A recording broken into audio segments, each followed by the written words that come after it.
Selamat datang di SMP Syubbanul Waton, sekolah berbasis pesantren yang mengintegrasikan sistem pendidikan yang berorientasi pada pengembangan kemampuan sains dan life skill, dipadukan dengan nilai-nilai luhur pesantren dalam rangka meneguhkan iman, pembentukan karakter, dan akhlak mulia. Terletak di kaki Gunung Merbabu dan berada di dalam komplek Pondok Pesantren Api Asri Tegalrejo Magelang, sehingga tercipta suasana belajar mengajar yang kondusif. SMP Syubbanul Waton menyandang predikat akreditasi A, berdiri pada tahun 2009 dengan mengusung visi membentuk peserta didik yang religius, terampil, dan unggul dalam prestasi.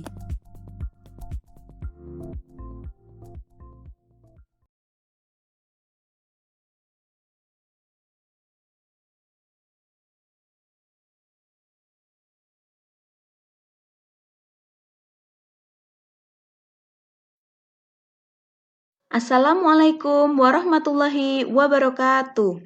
Good morning class. How are you today? I hope you are all fine.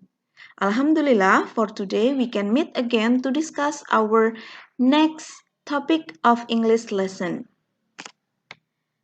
It's called simple present tense. That's it. Do you still remember the last topic? Right, descriptive text. And called my best friend. Kemarin kalian sudah membahas tentang descriptive text yang berjudul My Best.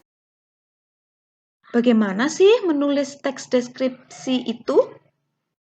Nah, tentu saja untuk membuat sebuah teks deskripsi, kalian akan membutuhkan cara untuk membuat kalimat.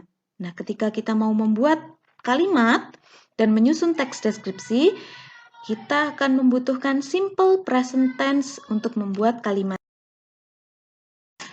Actually, we have already learned about simple present tense in the class. Sebenarnya, kita sudah pernah belajar simple present tense di kelas. Do you still remember? Okay, let's review that again. Mari kita review kembali. Kita ingat kembali ya. What is simple present tense? Simple present tense is used to give information about fact, general truth, and repeated activities in the present. Ya, jadi simple present tense itu digunakan untuk memberikan informasi tentang fakta-fakta, kebenaran umum, dan juga kebiasaan atau kegiatan yang diulang-ulang di waktu sekarang. Contohnya, yang sebuah fakta itu seperti apa? For example, Mr. Bambang works as a police. Karena faktanya, Pak Bambang itu bekerja sebagai polisi. Ya. Kemudian ada yang punya contoh lain, misalnya Tari seorang murid. Tari is a student. Because Tari is really a student, ya, karena faktanya Tari seorang murid. Kebenaran umum. Kebenaran untuk umum itu yang bagaimana? Contohnya, the sun rises from the east. Matahari itu terbit dari timur.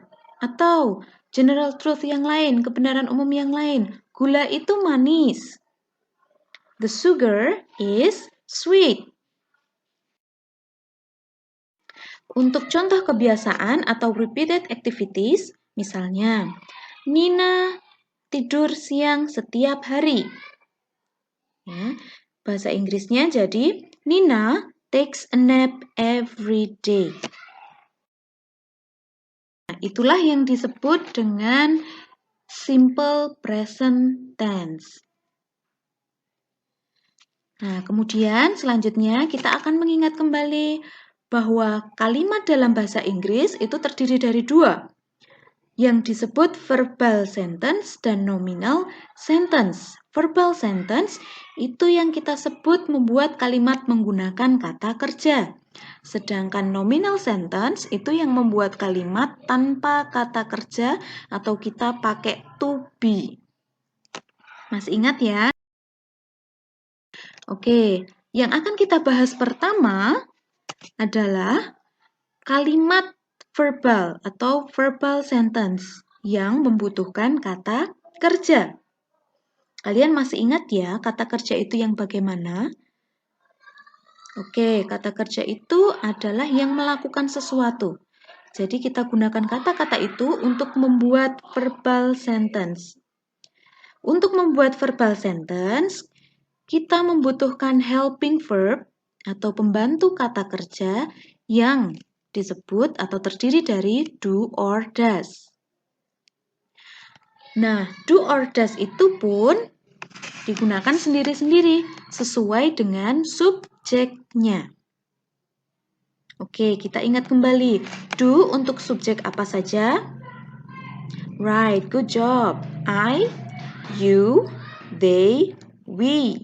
Sedangkan does untuk subjek she, he, it, or names. Nah, sebelum saya lanjutkan, masih ingat ya untuk variasi subjeknya itu juga mempengaruhi untuk menentukan do dan does. Jadi, ketika kalian menemukan contoh subjek misalnya Tony dan Tina, karena itu dua orang, otomatis subjeknya masuk ke they. Maka pilihannya bukan does tapi do. Begitu pula misalnya cat yang banyak atau jamak, jadi cats atau kucing-kucing. Itu juga bukan lagi does tapi dia masuk they.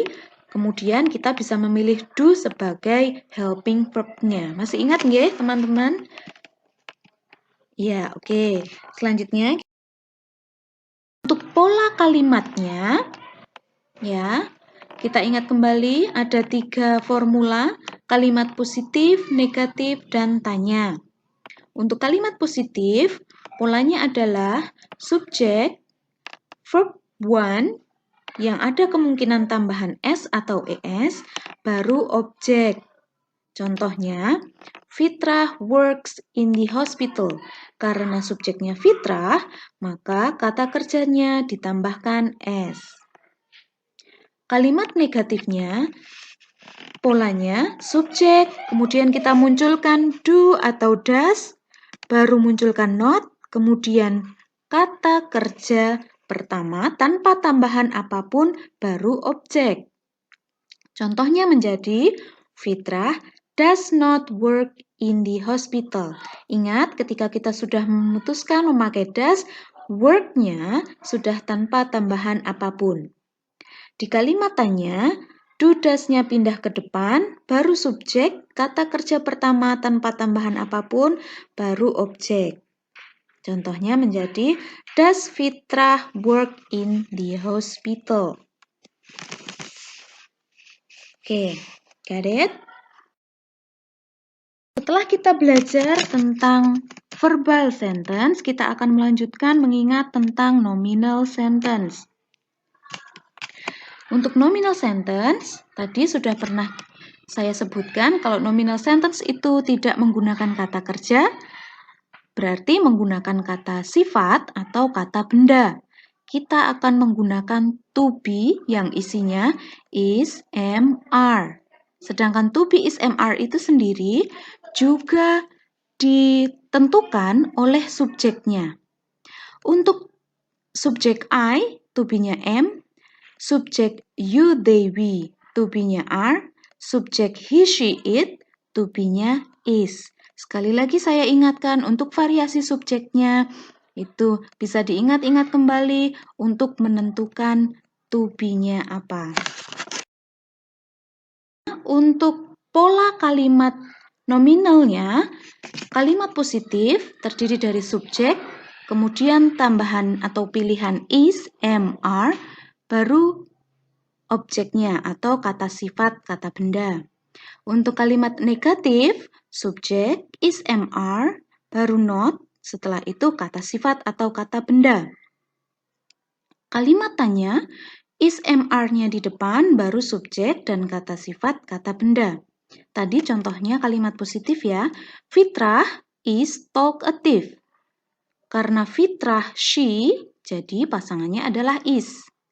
Untuk kalimat negatif, Fitrah is not talkative. Kalimat tanya, is-nya dipindah ke depan. Jadi, is Fitrah talkative? Masih ingat ya tentang materi kita hari ini? Oke, kita akan melanjutkan supaya kalian lebih mantap lagi dengan materi ini. Coba ini ada task atau latihan soal. Kita tentukan ya. Coba nomor 1 kalian tentukan apakah itu join atau joins. Nomor 2 itu kalimat negatif. Kalian bisa memilih yang mana? Oke, lanjut. Nomor 3 kalian bisa menentukan. Nomor 4, ini kalimat nominalnya. Abel itu pasangannya apa? Jawabannya apa? Nomor 5, itu pola kalimat negatifnya. Yang terakhir, nomor 6 adalah pola kalimat tanya. Sudah bisa menjawab semuanya ya, anak-anak? Oke, let's try. Okay, you have already tried it. Now, check it. Nomor 1, tadi ya, subjeknya we. Kemudian kita pilih yang join atau joins. Good job, kita pilih yang join karena tanpa SES. Nomor 2, kita pilih yang does not. Kenapa does? Karena subjeknya Tina dan kalimat negatif, jadi does not. Nomor 3, pola kalimat tanya dengan subjek Nana, jadi does Nana bring-nya, masih ingat ya, tanpa tambahan SES. Oke, nomor 4, Abel itu she, jadi to be-nya kita pilih is. Nomor 5, Marsha, kalimat negatif jadi is not. Nomor 6, they to be-nya are, dengan pola kalimat interrogatif.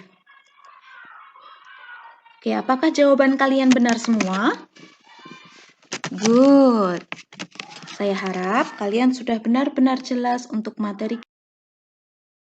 Oke, I think that's all for today's topic. I hope you are all keep healthy and we will meet again for the next lesson. Thank you. Wassalamualaikum warahmatullahi wabarakatuh.